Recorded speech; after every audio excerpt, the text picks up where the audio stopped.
पुरी जिला कणास ब्लॉक रे झाड़ाबांती दिन को दिन उग्र रूप धारण कर लगी। मृत्यु संख्या 4 को वृद्धि पाई। आज विभिन्न ग्रामर कणास गोष्ठी स्वास्थ्य केन्द्र में 30 जन रोगी भर्ती होती, जहां नहीं लोकों मध्य छनका खेली। नुआगां ग्रामर अहल्या दलाई, तारा बेहेरा एवं कविता राउतराय झाड़ाबांती आक्रांत हो गुरुतर अवस्था आईसीयू अच्छे। दया नदीर जल को व्यवहार न करने लोकों को परामर्श देछि प्रशासन।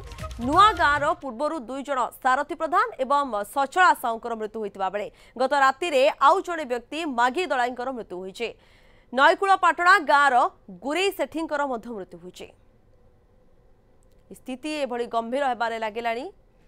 ग्रामवासी जो भय परिस्थिति ताकू देखिकी प्रशासन काली आसते एवं आमर प्राय 20 खंडे आशा एएनएम अंगनवाड़ी एमान सहित आम गाँव सब उत्साही युवक मानक नहीं टीम कराला 6टा प्रति टीम रे आशा अंगनवाड़ी एवं युवक मानक रखाई से सचेतन करैले हालोजिन बांटिले प्रचार पत्र देले लोक बुझेले पानी नदी न आने बुझे।